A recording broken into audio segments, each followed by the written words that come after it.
అయిన దేవుని పిల్లలారా, ప్రభైన యేసుక్రీస్తు వారి పేరిట ప్రతి ఒక్కరికి శుభాభివందనాలు తెలియజేస్తా ఉన్నాను. ఈ ఉదయకాలం దేవుని వాక్యాన్ని చదువుకుందాము.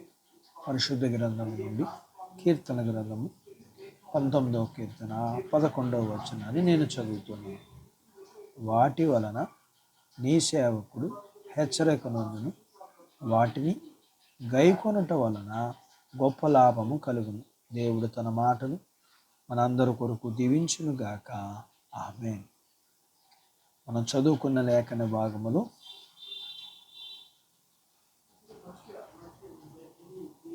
వాటి వలన నీ సేవకుడు హెచ్చరిక నొందును, వాటిని గైకొనుట వలన గొప్ప లాభము కలుగును అంటున్నాడు.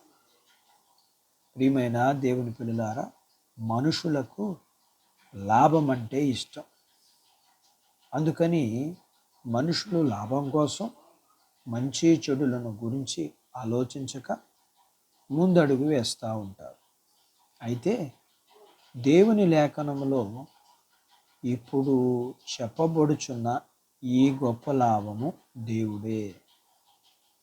దేవుని వాక్యమునకు ప్రాధాన్యతనిచ్చి దానిని అంగీకరిస్తే గొప్ప లాభమైన పరలోకము సంబంధమైన మరియు భూ సంబంధమైన దీవెనలు పొందుకుంటాం. ఈ దేవుని వాక్యం యథార్థమైనది. ఈ దేవుని వాక్యం మన ప్రాణానికి హాయినిస్తుంది.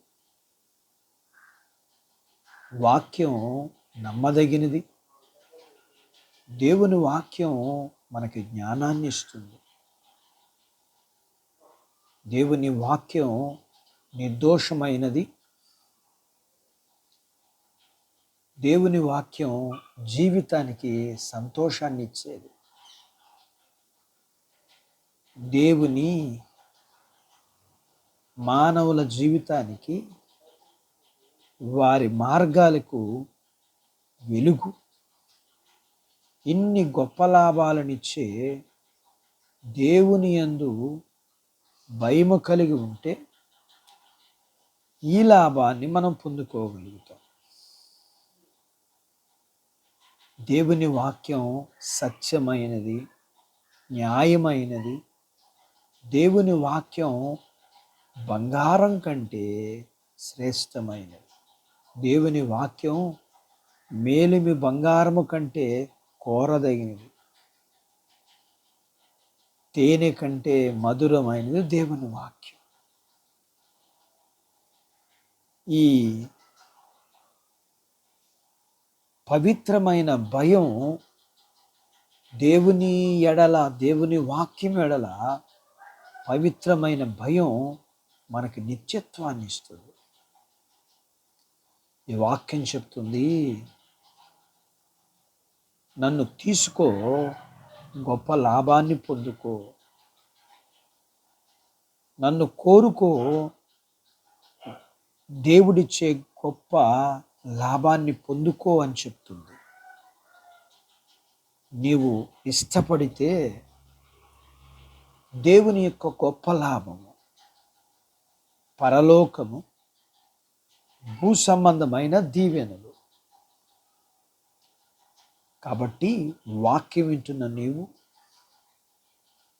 దేవుణ్ణి ప్రేమించే వారికి ఆయన సిద్ధపరిచిన మేలులు కంటికి కనబడవు, చెవికి వినబడవు. నీవు ఇష్టపడితే దేవుడిచ్చే ఆ గొప్ప లాభాన్ని నువ్వు పొందుకుంటావని, ఆ వాక్యాన్ని నీ జీవితంలోకి అంగీకరించి ఆ వాక్య ప్రకారం నీ జీవితాన్ని నీవు నడిపించుకున్నట్లయితే గొప్ప లాభాన్ని పొందుకుంటావని దేవుని సేవకుడుగా నేను కోరుకుంటా ఉన్నాను. అట్టి బాధ్యత మనందరికీ దేవుడు దయచేయునుగాక. ఆమేన్. ప్రార్థించుకుందాం. మమ్మల్ని మిక్కిలిగా ప్రేమించిన మా ప్రియ పరలోకపు తండ్రి, మీ పరిశుద్ధ నామాన్ని బట్టి మీకు వందనాలు. వాక్యం విన్న మీ పిల్లలందరి జీవితాల్లో మీరిచ్చే గొప్ప లాభం, పరలోకపు భూ సంబంధమైన మేలు వారు పొందుకున్నట్లుగా మీ పిల్లలు మీ వాక్యాన్ని గైకొని ఆ లాభాన్ని పొందుకోవడానికి మీరే సిద్ధపరచు.